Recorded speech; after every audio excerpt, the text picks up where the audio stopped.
تاریخ اسلام میں غزوہ بدر کو بہت زیادہ اہمیت حاصل ہے۔ اس غزوے نے اسلامی تاریخ کا رخ موڑ کر رکھ دیا۔ ناظرین گرامی، آج کی ہماری ویڈیو کا ٹاپک بھی غزوہ بدر ہے اور غزوہ بدر میں ہونے والے تمام واقعات کو اس ویڈیو میں ڈسکس کیا جائے گا۔ تمام ناظرین کو اس ویڈیو میں خوش آمدید۔ اگر آپ اسی طرح کے اسلامی اور سچے واقعات سننا چاہتے ہیں تو ہمارے چینل روشنی ٹیوب کو ضرور سبسکرائب کیجیے گا۔ اگر ہماری ویڈیو پسند آئے تو ویڈیو کو لائک کرنا مت بھولیے گا۔ چلیے ویڈیو کو سٹارٹ کرتے ہیں۔ یہ بات ہمیں اچھی طرح معلوم ہے کہ مکہ مکرمہ میں کافروں نے مسلمانوں کو کس قدر ستایا، ظلم کے پہاڑ توڑے گئے۔ ظلم کا کوئی طریقہ ایسا نہ تھا جو انہوں نے آزمایا نہ ہو۔ اسلام کی دعوت کو روکنے کے لیے انہوں نے ہر حربہ اور ہر ہتھ کنڈا استعمال کیا، یہاں تک کہ جو لوگ حبشہ کی طرف ہجرت کر گئے انہیں بھی سفیر بھیج کر واپس مکہ معظمہ لانے کی کوششیں کی گئیں تاکہ اپنے ظلم کا بازار جاری رکھ سکیں۔ ظلم کی چکی میں یوں تو سبھی مسلمانوں کو پیسا گیا، لیکن خاص طور پر غریب اور مسکین تو گویا ان کے لیے نوالے تر تھے۔ ان کے گھر کی کھیتی تھی جو سلوک چاہتے کر گزرتے۔ انہیں کوئی پوچھنے والا نہیں تھا، کوئی روکنے والا نہیں تھا، کوئی ٹوکنے والا نہیں تھا۔ آخر کار مسلمانوں کو یثرب کی طرف ہجرت کا حکم ہوا۔ یثرب مدینہ منورہ کا پرانا نام ہے۔ ادھر مشرکین نے اللہ کے رسول صلی اللہ علیہ وآلہ وسلم کو اللہ معاف فرمائے قتل کرنے کا پروگرام بنایا۔ ان کی تمام تر کوششوں اور رکاوٹوں کے باوجود مسلمان اور اللہ کے رسول یثرب پہنچنے میں کامیاب ہو گئے۔ اب وہاں اسلام کی دعوت بہت تیزی سے پھیلنے لگی۔ ان خبروں نے جلتی پر تیل کا کام کیا۔ کافروں کے تن بدن میں آگ لگ گئی، مارے پریشانی اور حسد کے ان کا برا حال ہو گیا۔ اب وہ مسلمانوں کے خلاف سازشوں پر اتر آئے، جوڑ توڑ کرنے لگے۔ اس سلسلے میں انہوں نے سب سے پہلا قدم یہ اٹھایا کہ یثرب کے مشہور قبائل اوس اور خزرج کے لوگوں کو خطوط لکھے۔ یہ ایسے لوگ تھے جو ابھی مسلمان نہیں ہوئے تھے، ان میں عبداللہ بن ابی بھی شامل تھا۔ ان خطوط کے الفاظ اس قسم کے تھے: تم نے ہمارے شخص کو اپنے ہاں ٹھہرا لیا ہے، تمہارے لیے ضروری ہے کہ ان سے لڑو یا انہیں وہاں سے نکال دو، ورنہ ہم نے بھی پھر قسم کھائی ہے کہ ہم سب مل کر حملہ کریں گے اور تمہارے جوانوں کو قتل کر دیں گے، تمہاری عورتوں کو اپنے قبضے میں لے لیں گے۔ عبداللہ بن ابی اور ان کے ساتھیوں کو جب یہ خطوط ملے تو انہوں نے نبی کریم صلی اللہ علیہ وآلہ وسلم سے جنگ کی ٹھان لی اور تیاریاں کرنے لگے۔ ایک سازش انہوں نے یہودیوں کے ذریعے کی، انہیں بھی اپنے ساتھ ملا لیا، پھر مسلمانوں کو پیغام بھیجا: تم مغرور نہ ہو جانا کہ مکہ سے صاف بچ کر نکل آئے ہو، ہم یثرب پہنچ کر تمہارا خاتمہ کر دیں گے۔ اس کے بعد یہ ہوا کہ سن 2 ہجری ربیع الاول کے مہینے میں قریش کا ایک سردار یثرب آیا اور مسلمانوں کے مویشیوں کو ہانک لے گیا۔ یہ مویشی مدینے سے باہر چراگاہ میں چر رہے تھے، وہ صاف بچ کر نکل گیا، گویا مسلمانوں کو اپنی طاقت دکھا گیا اور مسلمانوں پر واضح کر گیا کہ ہم 300 میل کے فاصلے سے آ کر بھی تمہارے گھروں سے مویشی لی جا سکتے ہیں۔ ان حالات میں رسول مقبول صلی اللہ علیہ وآلہ وسلم کے لیے ضروری ہو گیا کہ آپ مسلمانوں کی حفاظت کے لیے ضروری اقدامات کریں تاکہ دشمن انہیں نقصان نہ پہنچا سکے۔ اس سلسلے میں نبی کریم صلی اللہ علیہ وآلہ وسلم نے قریب 8 جنگی مہمات مختلف علاقوں کی طرف روانہ فرمائے۔ ان میں سے بعض میں آپ نے خود بھی شرکت کی، بعض مہمات صرف صحابہ کرام رضی اللہ تعالی عنہ نے سر کی، تاہم کسی بڑی لڑائی کی نوبت نہ آئی۔ مکہ مکرمہ کے لوگ تجارت کرتے تھے، ان کے تجارتی قافلے موسم گرما میں شام جاتے اور سردیوں میں یمن۔ شام کا رستہ یثرب سے ہو کر گزرتا تھا۔ یثرب کا نام نبی کریم صلی اللہ علیہ وآلہ وسلم کی ہجرت کے بعد مدینہ النبی رکھا گیا۔ ابو سفیان قریش کا ایک بڑا سردار تھا، اس کی قیادت میں ایک تجارتی قافلہ شام سے مکہ کی طرف روانہ ہوا۔ اس قافلے میں 1000 اونٹ تھے۔ ان اونٹوں پر کم از کم 50,000 دینار یعنی 262 کلو سونے کے برابر مالیت کا سامان لدا ہوا تھا، جبکہ نگرانی پر صرف 40 آدمی تھے۔ مسلمانوں کو اس قافلے کے لیے روانہ ہونے کی خبر مل گئی۔ اللہ کے رسول صلی اللہ علیہ وآلہ وسلم نے اس قافلے کو روکنے کا فیصلہ کیا۔ چنانچہ آپ نے صحابہ کرام رضی اللہ تعالی عنہم کو تیاری کا حکم فرمایا۔ مکہ معظمہ سے ہجرت کر کے آنے والے بیشتر مسلمان خالی ہاتھ آئے تھے۔ یہ حضرات اپنے گھر بار، مال و دولت، تجارتی سامان، باغات، کھیتیاں، غرض ہر چیز وہاں جوں کی توں چھوڑ آئے تھے۔ ان سب چیزوں پر کافروں نے قبضہ کر لیا تھا، بلکہ بعض مسلمانوں کو تو ہجرت کی اجازت اس شرط پر دی گئی تھی کہ وہ جانے سے پہلے اپنا مال ان کے حوالے کر دیں۔ اس طرح مسلمان بہت تنگ دستی کی حالت میں تھے۔ انصار نے اگرچہ ان کی ہر طرح مدد کی تھی، لیکن گزر اوقات بہت مشکل سے ہو رہی تھی۔ دوسری طرف اس قافلے کا ساز و سامان کافروں کی طاقت میں اضافے کا سبب بن سکتا تھا۔ اس سے جو تجارت کی جاتی اور دولت کمائی جاتی، اس سے کافروں کی طاقت میں اور اضافہ ہوتا۔ ان حالات میں نبی کریم صلی اللہ علیہ وآلہ وسلم نے ان کی قوت کو کمزور کرنے کا فیصلہ فرمایا۔ مسلمان اس وقت مکہ والوں سے حالت جنگ میں تھے۔ یہ ایک بہترین فیصلہ تھا۔ ادھر ابو سفیان بھی غافل نہیں تھا۔ وہ یہ بات جانتا تھا کہ مسلمان اس کے خلاف کارروائی کرنے کی کوشش کریں گے۔ شام جاتے ہوئے تو وہ صاف بچ گیا، لیکن واپسی پر جب اسے مسلمانوں کی تیاریوں کی خبریں ملی تو وہ اور زیادہ گھبرا گیا۔ اس نے فوراً مکہ والوں کو پیغام بھیجا کہ قافلہ سخت خطرے میں ہے، لہٰذا وہ جلد از جلد اس کی مدد کے لیے روانہ ہو جائے۔ خود اس نے اپنا راستہ تبدیل کر دیا، سیدھا راستہ چھوڑ کر ایک دور دراز کا راستہ اختیار کر لیا تاکہ مسلمان اس تک نہ پہنچ سکے۔ اس طرح وہ قافلے کو بچا کر مکہ لے جانے میں کامیاب ہو گیا۔ مکہ والوں کو ابو سفیان کی طرف سے پریشان کن پیغام ملا تو قہرام مچ گیا۔ ابو جہل تو پہلے ہی بہانے کی تلاش میں تھا، چنانچہ اس نے خوب شور مچایا، لوگوں کو مسلمانوں کے خلاف ابھارا، یہاں تک کہ سب سردار مدینے کی طرف روانہ ہونے کے لیے تیار ہو گئے۔ البتہ ابو لہب نے اپنی جگہ ایک آدمی کو بھیج دیا۔ اس لشکر کی تعداد شروع میں 1300 تھی، اس میں 100 گھوڑے اور 600 زرہیں تھیں۔ ادھر تو یہ لشکر مدینے کی طرف رواں دواں تھا، دوسری طرف ابو سفیان اپنے قافلے کو لیے مکہ کے قریب پہنچ گیا۔ اس نے اپنے بچ کر آ جانے کی اطلاع ان سرداروں کو بھجوا دی جو لشکر کی قیادت کر رہے تھے۔ ابو سفیان کا پیغام مل جانے کے باوجود وہ آگے ہی بڑھتے چلے گئے، اس لیے کہ طاقت کے نشے میں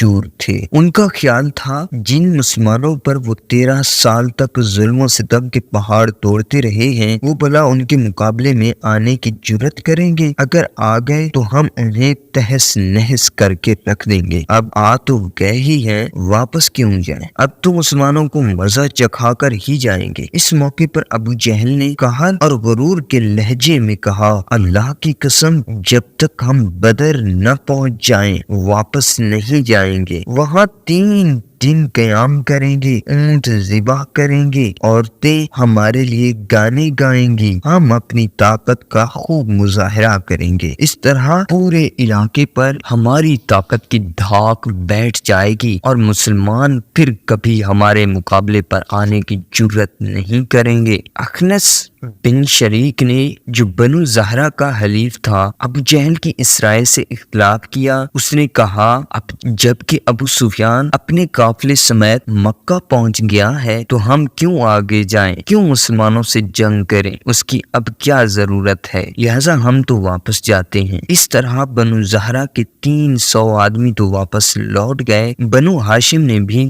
واپس ہو جانا چاہا، مگر ابو جہل نے انہیں سختی سے روک دیا۔ اس طرح کافروں کے لشکر کی کل تعداد تقریباً 1000 رہ گئے۔ انہوں نے بدر کے میدان میں پہنچ کر پڑاؤ ڈالا۔ اللہ کے رسول کو قریش کے نکلنے کا علم ہوا تو آپ نے صحابہ کرام رضی اللہ تعالی عنہم سے مشورہ کیا۔ سب سے پہلے سیدنا ابو بکر صدیق رضی اللہ تعالی عنہ اٹھے اور کفار سے جنگ کے حق میں ایک پرجوش تقریر کی۔ ان کے بعد سیدنا عمر رضی اللہ تعالی عنہ نے بھی ان کی تائید میں زبردست تقریر کی۔ پھر سیدنا مقدار بن عمرو رضی اللہ تعالی عنہ اٹھے، انہوں نے عجیب الفاظ میں تقریر فرمائی۔ ان کے الفاظ تاریخ کے اوراق پر ہمیشہ کے لیے رقم ہو گئے۔ انہوں نے کہا، اللہ کے رسول صلی اللہ علیہ وآلہ وسلم ہم اس طرح نہیں کہیں گے جس طرح موسیٰ علیہ السلام کی قوم نے کہا تھا، یعنی تم اور تمہارا رب جاؤ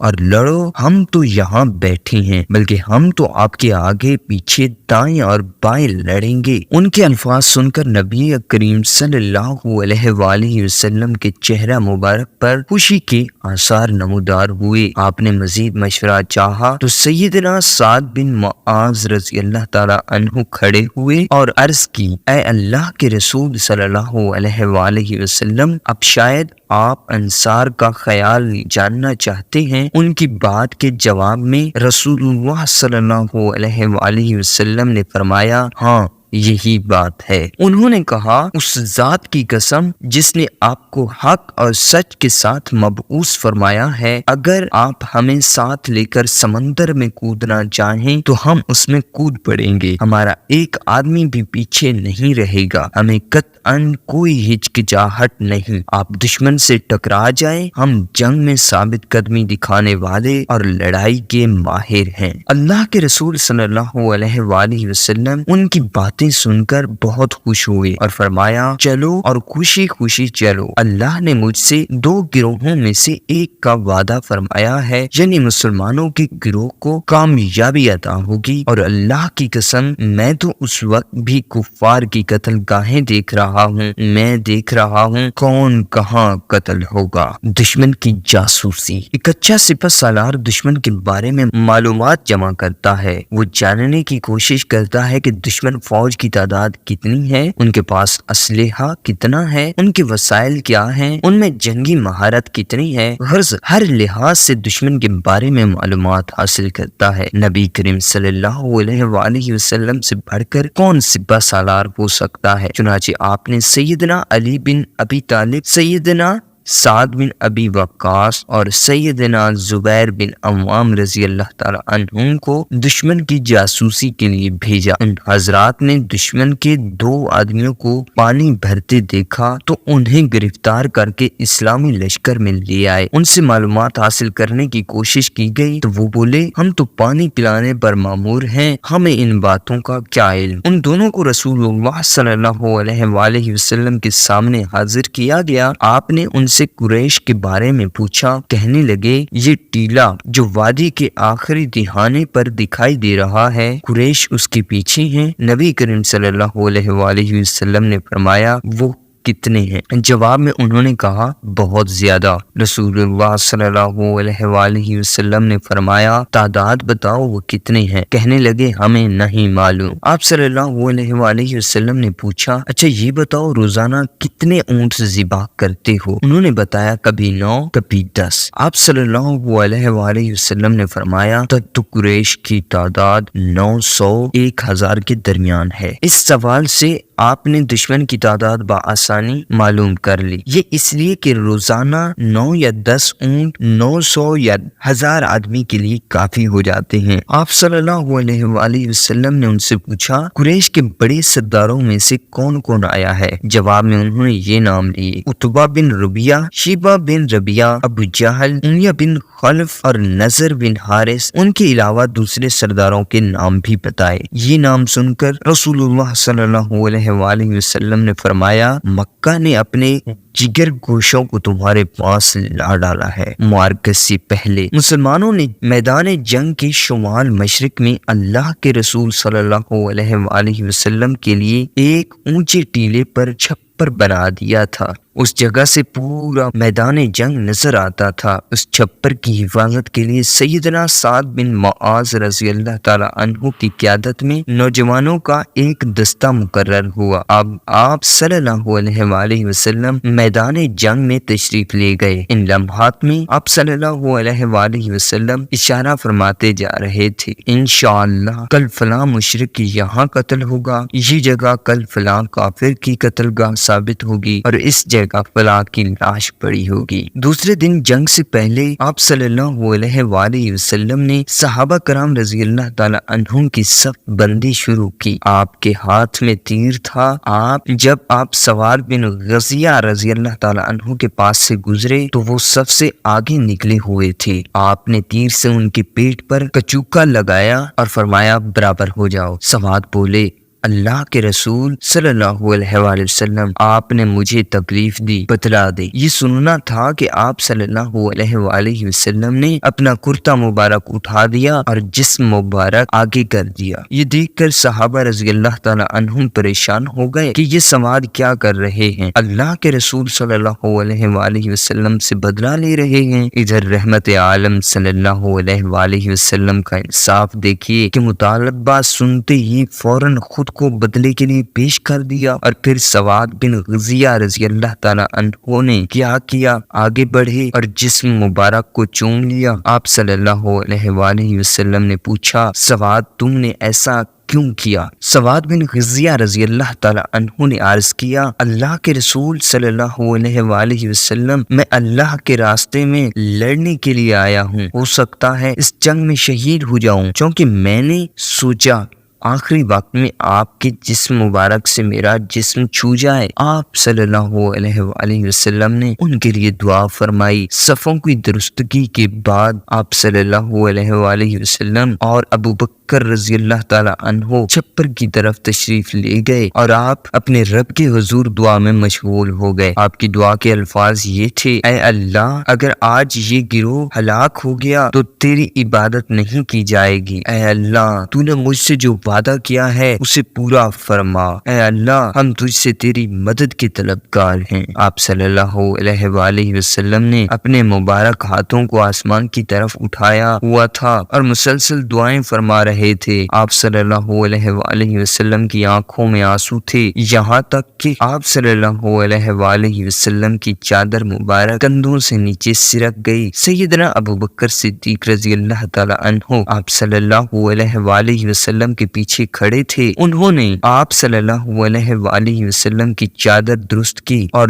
درد بھرے لہجے میں فرمایا، اللہ کے رسول صلی اللہ علیہ وآلہ وسلم، اب بس فرمائیں۔ آپ نے اپنے رب سے نہایت عاجزی اور انکساری سے دعا مانگ لی ہے۔ اللہ کے رسول صلی اللہ علیہ وآلہ وسلم نے ان سے فرمایا، ابو بکر تمہیں مبارک ہو، اللہ تعالیٰ کی طرف سے مدد آ پہنچی۔ یہ جبرائیل علیہ السلام کھڑے ہیں جو گھوڑے کی لگام تھامے ہوئے ہیں۔ معرکے کا آغاز رمضان المبارک کی 17 تاریخ تھی۔ گویا قدرت نے غزوہ بدر کے لیے یہ تاریخ مقرر کی تھی۔ ایک طرف اللہ کو ایک ماننے والے، اسی سے مدد مانگنے والے، اسی کی وحدہ لا شریک ماننے والے تھے، اور دوسری طرف بتوں کے پجاری تھے، غیر اللہ سے مدد مانگنے والے تھے۔ ایک طرف اہل ایمان تھے، دوسری طرف ایمان کی دولت سے معروم تھے۔ ایک طرف اللہ اور اس کے رسول کی شیدائی تھے، دوسری طرف پتھروں کو معبود ماننے والے، بتوں کی محبت میں غرق لوگ تھے۔ اللہ کو ماننے والے اپنی ذات کے لیے نہیں آئے تھے، اللہ کا نام بلند کرنے آئے تھے، جبکہ دوسری طرف قریش اپنے نام و نمود اور بتوں کی خاطر آئے تھے۔ یہ مسلمانوں اور مشرکوں کی پہلی باقاعدہ جنگ تھی۔ 13 سال تک ظلم کی چکی میں پسنے والے آج ظالموں سے ٹکرانے چلے تھے۔ آج ان کی آنکھوں میں آنکھیں ڈالنے کا وقت آ گیا تھا۔ تلوار کے مقابلے میں سر آگے کرنے کا نہیں، تلوار کا وار روکنے کا وقت آ گیا تھا، اور مسلمانوں کو تو اس دن کا بہت شدت سے انتظار تھا، لیکن ان کی یہ تڑپ بھی اپنی ذات کے لیے نہیں،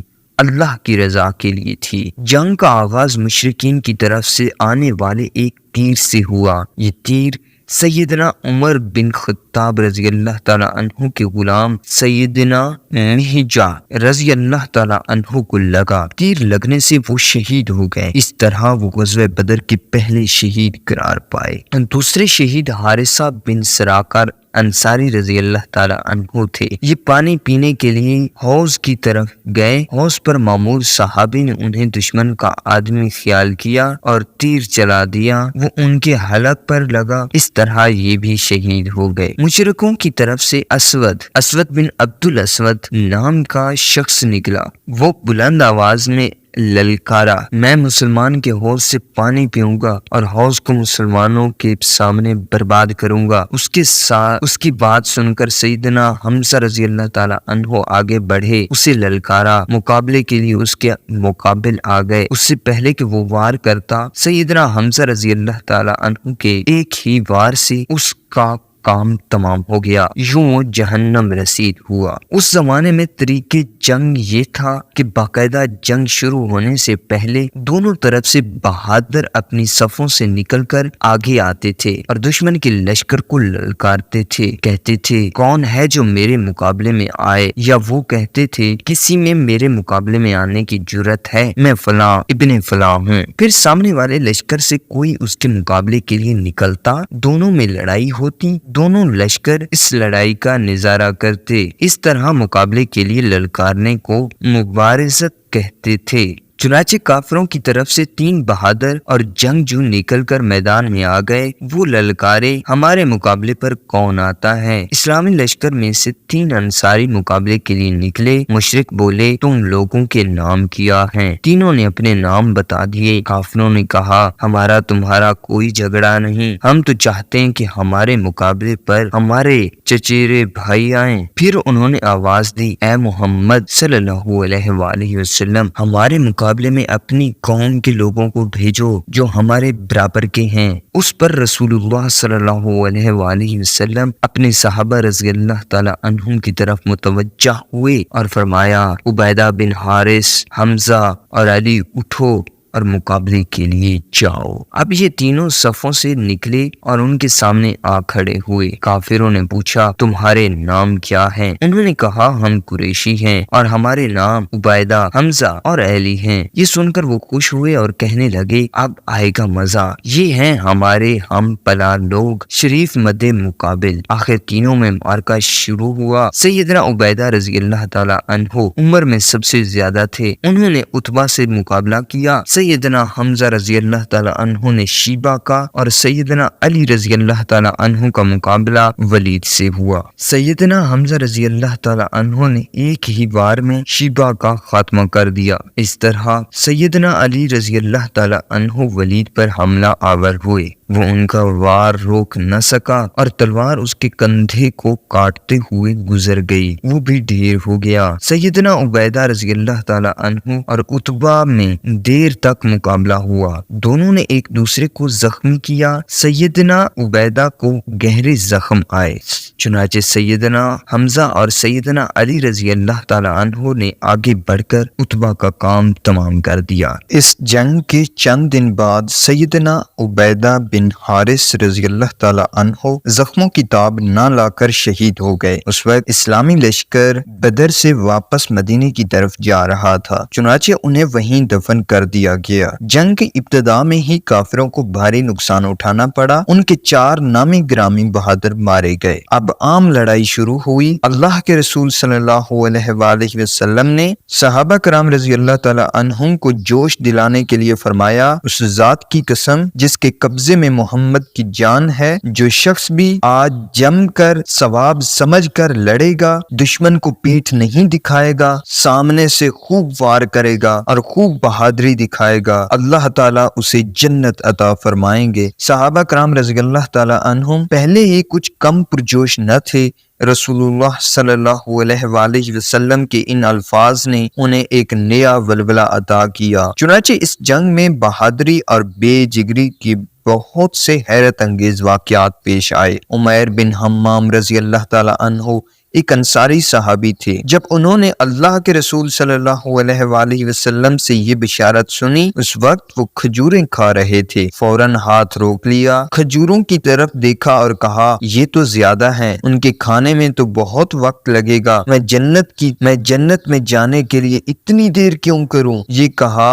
اور کھجوریں پھینک دیں، آگے بڑھے، پوری جواں مردی سے لڑے اور دشمنوں کو مارتے کاٹتے خود بھی شہادت کا جام نوش کر گئے۔ جنگ کے آغاز میں رسول صلی اللہ علیہ وآلہ وسلم نے ایک مٹھی ریت اور کنکریوں کی اٹھائی اور اس کو دشمن کی طرف پھینکتے ہوئے فرمایا، یعنی چہرے بگڑ جائیں، ریت اور کنکریوں کی اس مٹھی کا کچھ نہ کچھ حصہ ہر مشرک کی آنکھ میں یا منہ میں ضرور گرا۔ سورہ انفال کی آیت 17 میں اللہ تعالیٰ نے اسی واقعے کا تذکرہ فرمایا، یعنی جب آپ نے وہ مٹھی پھینکی تو دراصل وہ آپ نے نہیں پھینکی تھی بلکہ اللہ نے پھینکی تھی۔ مشہور انصاری صحابیہ افرا بنت عبید رضی اللہ تعالیٰ عنہما کے بیٹے عوف بن حارث رضی اللہ تعالیٰ عنہ نے دریافت کیا، اے اللہ کے رسول، اللہ رب العزت کس بات سے خوش ہو کر مسکراتے ہیں؟ جواب میں آپ صلی اللہ علیہ وآلہ وسلم نے فرمایا، اس بندے سے کہ بندہ بغیر حفاظتی ہتھیار پہنے اپنا ہاتھ دشمن کے خون میں ڈبو دے۔ چنانچہ سیدنا عوف رضی اللہ تعالی عنہ نے اپنے بدن سے ذرہ اتار پھینکی، دشمن پر ٹوٹ پڑے اور لڑتے لڑتے شہید ہو گئے۔ پھر اللہ کے رسول نے مسلمانوں کو دشمن پر ٹوٹ پڑنے کا حکم دیا۔ دشمن اس سے پہلے ہی جنگ شروع کر چکا تھا اور اپنا زور لگا چکا تھا، اس کا جوش و خروش مانند پڑ رہا تھا۔ حکم ملنے پر مسلمانوں نے پرجوش انداز میں حملہ کیا۔ اب مسلمان تازہ دم تھے، لہٰذا کافروں کو گاجر مولی کی طرح کاٹنے لگے۔ ایسے میں فرشتے بھی مدد کو آ گئے، کافروں کے سردار کٹ کٹ کر گرنے لگے۔ اسلام کا سب سے بڑا دشمن اس وقت کا فرعون ابو جہل اس لشکر کا سپہ سالار تھا، وہی کافروں کو اکسا کر بدر کے میدان میں لایا تھا۔ مکہ میں اس نے مسلمانوں پر ظلم کی انتہا کر دی تھی، رسول اللہ صلی اللہ علیہ وآلہ وسلم کو گالیاں دیا کرتا تھا، طرح طرح سے صدایا کرتا تھا، قدم قدم پر مشکلات پیدا کرتا تھا۔ آج وہی ابو جہل کافروں کا سپہ سالار تھا، انہیں لڑا رہا تھا۔ ادھر دو انصاری نوجوان ابو جہل کی تلاش میں تھے، ان کی دلی خواہش تھی کہ کسی طرح ابو جہل کو قتل کر دیں، اسے جہنم رسید کر دیں۔ سیدنا عبد الرحمن بن عوف رضی اللہ تعالی عنہ فرماتے ہیں، میدان جنگ میں اچانک دو نوجوان میرے دائیں بائیں آ کھڑے ہوئے، ان میں سے ایک نے پوچھا، چچا جان ابو جہل کہاں ہے؟ میں نے کہا، بھتیجے تم اس کے بارے میں کیوں پوچھ رہے ہو؟ اس نے کہا، ہم نے سنا ہے کہ وہ اللہ کے رسول صلی اللہ علیہ وآلہ وسلم کو گالیاں دیتا ہے، لہٰذا میں نے عہد کیا ہے کہ اسے قتل کروں گا یا خود شہید ہو جاؤں گا۔ اتنے میں دوسرے نوجوان نے بھی مجھ سے یہی سوال کیا، ابو جہل کہاں ہے؟ سیدنا عبد الرحمن بن عوف رضی اللہ تعالی عنہ فرماتے ہیں، میں نے اشارے سے انہیں بتایا، وہ رہا ابو جہل۔ اب دونوں اپنی تلواریں لیے ابو جہل کی طرف لپکے۔ یہ دونوں نوجوان معاذ بن عمرو بن جموع اور معاذ بن افرا تھے۔ سیدنا معاذ بن عمرو رضی اللہ تعالی عنہ نے دیکھا کہ ابو جہل کو بہت سے لوگ گھیرے میں لیے ہوئے تھے تاکہ اس پر کوئی وار نہ کر سکے اور وہ محفوظ رہے۔ انہوں نے ان لوگوں کو کہتے سنا، آج ابو الحکم یعنی ابو جہل تک کوئی نہیں پہنچ پائے گا۔ معاذ بن عمرو رضی اللہ تعالی عنہ نے جب یہ سنا تو ان پر اور زیادہ جوش طاری ہو گیا، وہ تیر کی طرح اس کی طرف بڑھے اور اللہ کی قدرت سیدھے اس کے پاس جا پہنچے۔ اس کی حفاظت کرنے والے بھی کچھ بھی اس کے کام نہ آ سکے۔ انہوں نے جاتے اپنی تلوار کا وار اس کی پنڈلی پر کیا، پنڈلی کٹ گئی۔ باپ کو زخمی ہوتے دیکھ کر اکرمہ بن ابو جہل آگے بڑھے، یہ اس وقت ابھی مسلمان نہیں ہوئے تھے۔ انہوں نے معاذ رضی اللہ تعالی عنہ کے کندھے پر تلوار کا وار کیا، ان کا بازو کٹ گیا، لیکن کٹ جانے کے باوجود کھال کے ساتھ لٹکتا رہا۔ یہ اس حالت میں جنگ کرتے رہے تاہم ابو جہل ان کے وار سے شدید زخمی ہو گیا تھا۔ ایسے میں سیدنا معاذ بن عفرہ رضی اللہ تعالی عنہ اس کے نزدیک پہنچنے میں کامیاب ہو گئے۔ انہوں نے بلا کی پھرتی سے اس پر وار کیا، ان کے وار سے وہ گھوڑے سے نیچے گرا، انہوں نے اسے مردہ خیال کیا، اس کے پاس سے چلے گئے اور جنگ میں مشغول ہو گئے، لیکن ابو جہل میں اس وقت کچھ جان باقی تھی۔ سیدنا عبداللہ بن مسعود رضی اللہ تعالی عنہ اس کے پاس سے گزرے تو اس میں کچھ جان پا کر رک گئے، اس کی گردن پر اپنا پاؤں رکھ کر فرمایا، اے اللہ کے دشمن، تجھے اللہ نے رسوا کر دیا۔ پھر انہوں نے اس کا سر کاٹ لیا۔ ادھر دونوں نوجوان نبی کریم صلی اللہ علیہ وآلہ وسلم کی خدمت میں حاضر ہوئے۔ ایک نے عرض کیا، اللہ کے رسول صلی اللہ علیہ وآلہ وسلم، میں ابو جہل کو قتل کر آیا ہوں۔ یہ سنتے ہی دوسرے نے کہا، بلکہ میں نے اسے قتل کیا۔ نبی صلی اللہ علیہ وآلہ وسلم مسکرائے، پھر آپ نے دونوں کی تلواریں دیکھیں اور فرمایا، تم دونوں ہی نے اسے قتل کیا۔ معاذ بن عمرو بن جموع رضی اللہ تعالی عنہ سیدنا عثمان رضی اللہ تعالی عنہ کی خلافت کے دور تک زندہ رہے اور ابو جہل کا سامان انہی کو ملا۔ اتنے میں عبداللہ بن مسعود رضی اللہ تعالی عنہ ابو جہل کا سر لیے آپ کی خدمت میں حاضر ہوئے۔ اس کے سر کو دیکھ کر آپ نے فرمایا، یہ اس امت کا فرعون ہے۔ چونکہ عبداللہ بن مسعود رضی اللہ تعالی عنہ نے ابو جہل کا سر کاٹا تھا، اس لیے اس کی تلوار ان کو ملی۔ معاذ بن عفرہ رضی اللہ تعالی عنہ بھی اس جنگ میں زخمی ہوئے تھے، بعد میں انہی زخموں سے شہید ہوئے۔ یہاں یہ بات بھی بتانا ضروری ہے کہ سیرت کی اکثر کتابوں میں ابو جہل کے قاتلوں کے نام معوذ اور معاذ بتائے گئے ہیں، مگر صحیح بخاری کی روایت کے مطابق دونوں کا نام معاذ تھا۔ ایک کا معاذ بن عمرو بن جموع اور دوسرے معاذ بن حارث، جن کی والدہ کا نام عفرہ تھا اور وہ معاذ بن عفرہ کے نام سے مشہور ہیں۔ یہ دونوں انصاری تھے۔ عکاشہ بن محصن رضی اللہ تعالی عنہ بہت بہادر اور جری نوجوان تھے۔ بہادری کی جوہر دکھاتے ہوئے ان کی تلوار ٹوٹ گئی۔ یہ رسول اللہ صلی اللہ علیہ وآلہ وسلم کی خدمت میں حاضر ہوئے اور عرض کیا، اللہ کے رسول صلی اللہ علیہ وآلہ وسلم، میری تلوار ٹوٹ گئی ہے۔ آپ صلی اللہ علیہ وآلہ وسلم نے انہیں ایک لکڑی عنایت کی اور فرمایا، عکاشہ، تم اب اس سے لڑو۔ جو ہی عکاشہ رضی اللہ تعالی عنہ نے وہ لکڑی ہاتھ میں لی، وہ لمبی، سخت اور چمکدار لوہے کی تلوار بن گئی۔ چنانچہ اس لکڑی نما تلوار سے جنگ کرتے رہے، لڑتے رہے، یہاں تک کہ جنگ ختم ہو گئی۔ اس جنگ کے بعد بھی یہ تلوار ان کے پاس رہی، دوسری جنگوں میں بھی اس تلوار کے ساتھ لڑتے رہے، یہاں تک کہ سیدنا ابو بکر صدیق رضی اللہ تعالی عنہ کے دور میں مرتدوں سے جنگ ہوئی اور یہ اس جنگ میں شہید ہوئے۔ یہاں تک کہ سیدنا ابو بکر صدیق رضی اللہ تعالی عنہ کے دور میں مرتدوں سے جنگ ہوئی اور یہ اس جنگ میں شہید ہوئے۔ وہ تلوار اس وقت بھی اس کے پاس تھی۔ ایک بار نبی کریم صلی اللہ علیہ وآلہ وسلم نے فرمایا، میری امت میں سے 70,000 14ویں کے چاند کی صورت والے بلا حساب و کتاب جنت میں داخل ہوں گے۔ اس وقت عکاشہ نے عرض کیا تھا، اللہ کے رسول صلی اللہ علیہ وآلہ وسلم دعا فرمائیں، اللہ مجھے بھی ان میں سے کر دے۔ آپ صلی اللہ علیہ وآلہ وسلم نے فرمایا، تم انہی جنتیوں میں سے ہو۔ یہ سن کر انصار میں سے ایک شخص کھڑا ہوا اور عرض کیا، اللہ کے رسول صلی اللہ علیہ وآلہ وسلم دعا کیجئے، اللہ مجھے بھی ان میں سے کر دے۔ آپ صلی اللہ علیہ وآلہ وسلم نے فرمایا، اس بارے میں عکاشہ تم سے سبقت لے گیا۔ عکاشہ رضی اللہ تعالی عنہ عرب کے بہترین شاہ سواروں میں سے تھا۔ معرکہ ختم ہوتا ہے۔ بدر میں اللہ تعالی نے مسلمانوں کی مدد فرمائی، انہیں فتح نصیب ہوئی۔ اس دن کو یوم فرقان کہا گیا۔ یہ جنگ حق و باطل کی پہلی جنگ تھی، ان کے درمیان فرق کرنے والی جنگ تھی۔ اس جنگ نے قریش کا غرور خاک میں ملا دیا۔ ان کے 70 بڑے بڑے سردار، جری اور بہادر مارے گئے، قریباً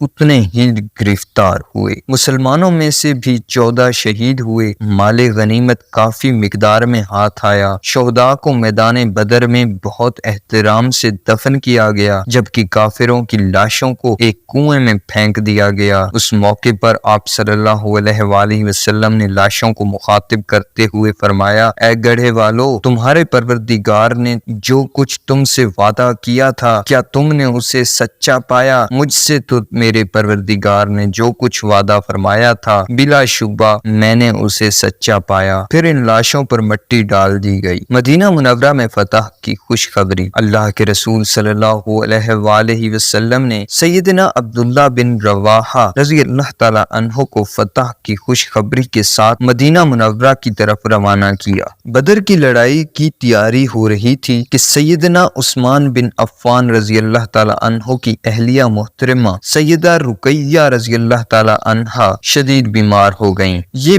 نبی کریم صلی اللہ علیہ وآلہ وسلم کی بیٹی ہیں، چنانچہ اللہ کے رسول صلی اللہ علیہ وآلہ وسلم نے سیدنا عثمان رضی اللہ تعالی عنہ کو حکم فرمایا آپ مدینہ ہی میں ٹھہر کر اپنی بیوی کی تیمارداری کریں۔ چنانچہ اس طرح سیدنا عثمان اگرچہ غزوہ بدر میں شریک نہ ہو سکے تاہم آپ صلی اللہ علیہ وآلہ وسلم نے انہیں بدر میں شریک قرار دیا۔ اتفاق دیکھیے، ادھر بدر کے میدان میں مسلمانوں کو فتح ہوئی اور فتح کی خوشخبری مدینہ منورہ پہنچ گئی، ادھر سیدہ رقیہ وفات پا گئیں۔ جب فتح کی خبر پہنچی تو ان کی قبر پر مٹی ڈالی جا رہی تھی۔ سیدنا اسامہ بن زید رضی اللہ تعالی عنہ فرماتے ہیں کہ میرے والد نے مصلی پر کھڑے ہو کر مسلمانوں کو یہ خبر سنائی، لوگو تمہیں خوشخبری ہو، عتبہ بن ربیعہ، شیبہ بن ربیعہ، ابو جہل، زمہ بن اسود، ابو البخترہ اور امیہ بن خلف وغیرہ قتل ہو چکے ہیں۔ سیدنا اسامہ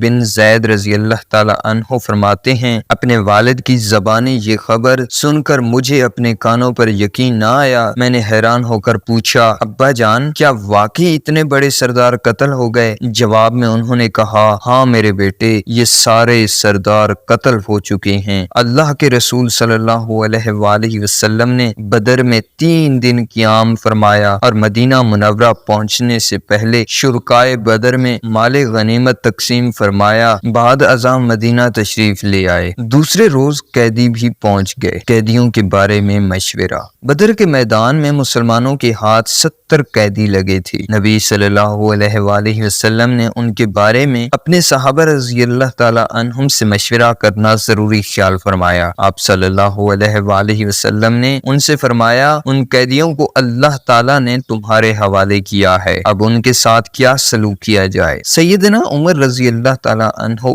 فوراً اٹھ کھڑے ہوئے۔ آپ نے عرض کیا اللہ کے رسول صلی اللہ علیہ وآلہ وسلم ان سب کی گردن مار دی جائے۔ ان لوگوں نے آپ کو جھٹلایا، آپ کی نبوت کو جھٹلایا، آپ کو اپنے شہر سے نکالا اور شہر سے نکالنے سے پہلے کیا کیا ظلم روا نہیں رکھے، ان کا تو بس یہی علاج ہے کہ انہیں قتل کر دیا جائے۔ یہ مشورہ سن کر آپ صلی اللہ علیہ وآلہ وسلم نے دوسرے صحابہ رضی اللہ تعالی عنہم کی طرف دیکھا تاکہ وہ بھی اپنی رائے دیں۔ اب سیدنا ابو بکر صدیق رضی اللہ تعالی عنہ کھڑے ہوئے، انہوں نے عرض کیا اللہ کے رسول صلی اللہ علیہ وآلہ وسلم انہیں معاف کر دیجئے، ان سے فدیہ لے کر انہیں رہا کر دیجئے۔ اللہ کے رسول صلی اللہ علیہ وآلہ وسلم کائنات اور انسانیت کے لیے رحمت بن کر آئے تھے۔ آپ نے اس مشورے کو پسند فرمایا۔ یہ مشورہ سن کر آپ صلی اللہ علیہ وآلہ وسلم کے چہرے اقدس پر خوشی کے آثار چھا گئے۔ آپ نے فدیے والی بات پسند فرمائی، چنانچہ فدیہ لے کر کافروں کو رہا کر دینے کا فیصلہ کیا۔ قیدیوں سے سلوک۔ اللہ کے رسول صلی اللہ علیہ وآلہ وسلم میں جہاں ان گنت خوبیاں اور صفات تھیں وہاں آپ اعلیٰ اخلاق کے بھی مالک تھے۔ قرآن پاک کی سورہ قلم آیت نمبر 4 میں اللہ تعالیٰ نے فرمایا بلا شبہ آپ بلند ترین اخلاق پر فائز ہیں۔ جو قیدی ہاتھ آئے یہ وہی لوگ تھے جنہوں نے 13 سال تک مسلسل ظلم ڈھایا تھا۔ ظلم کا کوئی طریقہ ایسا نہیں تھا جو انہوں نے نہیں آزمایا تھا، مگر ان سب باتوں کے باوجود قیدیوں کے ساتھ آپ نے وہ سلوک نہیں فرمایا جو وہ کرتے رہے تھے، اور جیسا کہ قیدیوں کے ساتھ دوسری قومیں سلوک کرتی ہیں آج بھی ہم دیکھتے ہیں کہ قیدیوں پر وہ ظلم ڈھائے جاتے ہیں کہ انسانیت کانپ جاتی ہے، لیکن اسلام نے نے دشمنوں کے بھی حقوق متعین کیے ہیں اور قیدیوں پر ظلم و ستم سے روکا ہے۔ چنانچہ رسول اللہ صلی اللہ علیہ وآلہ وسلم نے صحابہ کرام رضی اللہ تعالی عنہم کو ہدایت فرمائی قیدیوں سے اچھا سلوک کیا جائے، اور پھر تاریخ نے دیکھا کہ ان کے ساتھ اتنا اچھا سلوک کیا گیا کہ دنیا کی قومیں حیران رہ گئیں۔ صحابہ کرام رضی اللہ تعالی عنہم نے خود بھوکے رہ کر قیدیوں کو کھلایا اور پلایا۔ ان قیدیوں نے بھی مسلمانوں کے اس حسن سلوک کو ہمیشہ یاد رکھا۔ قیدیوں میں آپ کے رشتہ دار بھی تھے اور عام لوگ بھی، لیکن ان سب سے برابر کا سلوک ہوا اللہ کے رسول صلی اللہ علیہ وآلہ وسلم کے چچا سیدنا عباس بن عبد المطلب بھی قیدیوں میں شامل تھے۔ بدر سے سب قیدیوں کو رسیوں سے باندھ کر لایا گیا تھا تاکہ فرار نہ ہو جائیں۔ رات کی تاریکی میں سیدنا عباس کی آہ نکل گئی۔ رسول اللہ صلی اللہ علیہ وآلہ وسلم کو اپنے چچا سے بہت محبت تھی، ان کی آہ سنی تو بے تاب ہو گئے۔ ایک صحابی نے آپ صلی اللہ علیہ وآلہ وسلم کو بے چین دیکھا تو سیدنا عباس کے پاس گئے اور ان کی رسیوں کو ڈھیلا کر دیا، پھر آ کر آپ صلی اللہ علیہ وآلہ وسلم کو بتایا، اے اللہ کے رسول صلی اللہ علیہ وآلہ وسلم، میں آپ کے چچا کی رسیاں ڈھیلی کر آیا ہوں۔ یہ سن کر آپ صلی اللہ علیہ وآلہ وسلم نے فرمایا، انصاف کا تقاضا یہ ہے کہ تمام قیدیوں کی رسیوں کو ڈھیلا کیا جائے یا پھر ان کی رسی کو بھی ڈھیلا نہ کیا جائے۔ چنانچہ سبھی کی رسیاں ڈھیلی کر دی گئیں۔ سیدنا مصعب بن عمیر رضی اللہ تعالی عنہ کے بھائی عزیز بن عمیر کہتے ہیں، ہم قیدیوں کے ساتھ بہت اچھا سلوک کیا گیا۔ مجھے چند انصاری لوگوں نے گرفتار کیا تھا، کھانے کا وقت آتا تو یہ خود تو کھجوروں پر گزارا کرتے لیکن مجھے کھانے کے لیے روٹی دیتے۔ مجھے شرم آتی کہ اتنا اچھا سلوک، خود کھجور اور پانی پر گزر بسر کر رہے ہیں اور مجھے روٹی دے رہے ہیں۔ میں ان سے کہتا، نہیں مجھے روٹی نہ دو، مجھے بھی کھجور اور پانی دے دو، لیکن وہ میری ایک نہ سنتے، مجھے روٹی ہی کھلاتے اور خود کھجوریں کھا کر پانی پی لیتے۔ قیدیوں میں بعض لوگ غریب بھی تھے، وہ یا ان کے عزیز فدیہ دینے کے قابل نہیں تھے، چنانچہ ان سے کہا گیا وہ 10 مسلمان بچوں کو لکھنا پڑھنا سکھا دیں تو انہیں آزاد کر دیا جائے گا۔ قیدیوں میں اللہ کے رسول صلی اللہ علیہ وآلہ وسلم کے داماد ابو العاص بن ربیعہ بھی تھے۔ اللہ کے رسول صلی اللہ علیہ وآلہ وسلم کی سب سے بڑی بیٹی سیدہ زینب ان کے گھر تھیں۔ سیدہ زینب رضی اللہ تعالی عنہا کی شادی کے بعد ان کی والدہ سیدہ خدیجہ رضی اللہ تعالی عنہا نے اپنا ایک ہار تحفے میں انہیں دیا تھا۔ سیدہ زینب رضی اللہ تعالی عنہا نے اپنے خاوند کو چھڑانے کے لیے فدیے میں وہ ہار بھیجا۔ اللہ کے رسول صلی اللہ علیہ وآلہ وسلم نے وہ ہار دیکھا تو آنکھوں میں آنسو آ گئے۔ سیدہ خدیجہ رضی اللہ تعالی عنہا کی یاد تازہ ہو گئی۔ آپ صلی اللہ علیہ وآلہ وسلم نے صحابہ کرام رضی اللہ تعالی عنہم سے فرمایا، یہ ہار میری بیٹی زینب کا ہے، یہ اس کی ماں نے اسی شادی کے وقت تحفے میں دیا تھا، مناسب سمجھو تو قیدی کو رہا کر دو اور ہار بھی واپس کر دو۔ صحابہ رضی اللہ تعالی عنہم تو ہر حال میں آپ صلی اللہ علیہ وآلہ وسلم کو خوش دیکھنا چاہتے تھے۔ انہوں نے عرض کیا، اللہ کے رسول صلی اللہ علیہ وآلہ وسلم ضرور ایسا کریں۔ اس پر نبی کریم صلی اللہ علیہ وآلہ وسلم نے ابو العاص سے وعدہ لیا کہ وہ مکہ جا کر زینب رضی اللہ تعالی عنہا کو مدینہ منورہ بھیج دیں گے۔ چنانچہ انہوں نے وہاں پہنچ کر وعدے کے مطابق سیدہ زینب رضی اللہ تعالی عنہا کو مدینہ منورہ بھیج دیا۔ کچھ عرصے بعد انہوں نے خود بھی اسلام قبول کر لیا۔ آپ صلی اللہ علیہ وآلہ وسلم کے چچا سیدنا عباس رضی اللہ تعالی عنہ کے بارے میں روایات سے معلوم ہوتا ہے کہ انہوں نے اسلام قبول کر رکھا تھا،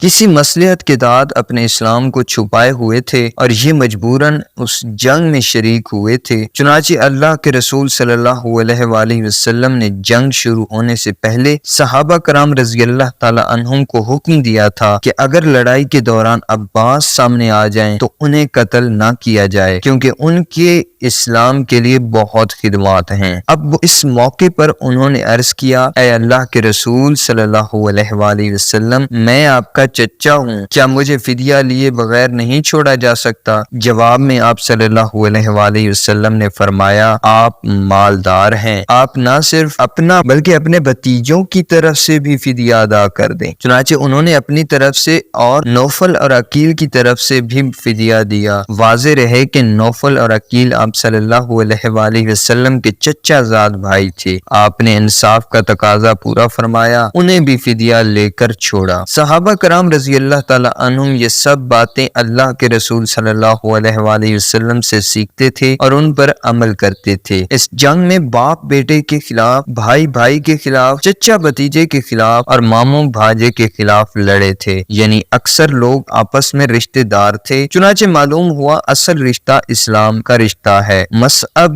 بن عمیر رضی اللہ تعالی عنہ نے اپنے بھائی عزیز کو دیکھا کہ وہ بھی قیدیوں میں شامل تھا۔ ایک انصاری نے انہیں قید کیا تھا۔ سیدنا مصعب رضی اللہ تعالی عنہ نے انصاری سے فرمایا، بھائی اسے خوب کس کر باندھنا، کہیں بھاگ نہ جائے۔ اس کی والدہ بہت امیر عورت ہے اور بہت زیادہ مال و دولت دے کر اپنے بیٹے کو چھڑا سکتی ہے۔ ان کے بھائی عزیز نے جب اپنے بھائی کی یہ بات سنی تو حیران ہوئے بغیر نہ رہ سکے، سوچا یہ کیسا بھائی ہے؟ پھر ان سے بولے، تم اچھے بھائی ہو، انہیں کیا مشورہ دے رہے ہو؟ میرا تو خیال تھا تم میری سفارش کرو گے۔ یہ سن کر سیدنا مصعب بن عمیر رضی اللہ تعالیٰ عنہ نے فرمایا، نہیں، تم میرے بھائی نہیں ہو، بلکہ جس انصاری نے تمہیں قیدی بنایا ہے وہ میرا بھائی ہے۔ یہ سن کر عزیز اور زیادہ حیران ہوا۔ اس کی ماں کو خبر ہوئی تو بولی، میں بڑی سے بڑی رقم دے کر اپنے بیٹے کو چھڑا لوں گی۔ اسے بتایا گیا کہ فدیے کی رقم 4000 درہم مقرر کی گئی ہے۔ اس نے فوراً 4000 درہم بھیج کر بیٹے کو رہائی دلوائی۔ بدر میں شرکت کرنے والوں کی فضیلت۔ جن صحابہ کرام رضی اللہ تعالی عنہم نے اس غزوے میں شرکت کی، اسلام میں ان کا مقام اور مرتبہ بہت بڑا ہے۔ چنانچہ اللہ کے رسول صلی اللہ علیہ وآلہ وسلم نے فرمایا، جن لوگوں نے غزوہ بدر میں شرکت کی ہے وہ جہنم میں نہیں جائیں گے۔ تو گویا انہیں جنت کی خوشخبری سنا دی گئی۔ ایک حدیث کے الفاظ یوں ہیں، اللہ تعالیٰ نے اہل بدر کے اعمال پر مطلع ہو کر فرمایا، اب تم جو بھی عمل کرو تمہارے لیے جنت واجب ہے، میں نے تمہیں بخش دیا ہے۔ اس جنگ کے آغاز میں ایک انصاری صحابی حارثہ بن اسراقہ بھی شہید ہوئے تھے۔ یہ پانی پینے کے لیے حوض کی طرف گئے۔ حوض کی حفاظت پر ایک صحابی کو مقرر کیا گیا تھا۔ انہوں نے خیال کیا کہ وہ دشمن کے آدمی ہیں، چنانچہ ان کی طرف تیر چلا دیا۔ تیر ان کے گلے میں لگا اور وہ شہید ہو گئے۔ اب چونکہ یہ کسی کافر کے ہاتھوں شہید نہیں ہوئے تھے، اس لیے ان کی والدہ کو شک تھا کہ یہ شہید ہیں یا نہیں، یا یوں کہہ لیں کہ یہ جنتی ہیں یا نہیں۔ چنانچہ وہ اللہ کے رسول صلی اللہ علیہ وآلہ وسلم کی خدمت میں حاضر ہوئیں اور عرض کیا، اے اللہ کے رسول صلی اللہ علیہ وآلہ وسلم، آپ جانتے ہیں مجھے حارثہ سے کتنی محبت تھی اور ہے۔ اگر وہ جنت میں ہیں تو میں صبر کروں گی اور ایک شہید کی ماں ہوں، اور اگر وہ جہنم میں ہیں تو میں اس پر اتنا روؤں گی کہ مدینہ منورہ والے بھی دیکھیں گے۔ مجھے بتائیں میرا بیٹا کہاں ہے؟ اللہ کے رسول صلی اللہ علیہ وآلہ وسلم نے فرمایا، اے ام حارثہ، تمہیں کیا ہو گیا ہے؟ کیا بات کرتی ہو؟ بیٹے کی محبت میں دیوانی تو نہیں ہو گئی؟ تم ایک جنت کی بات کر رہی ہو۔ اللہ نے تو تمہارے بیٹے کو کئی جنتوں کا مالک بنا دیا ہے، اسے فردوس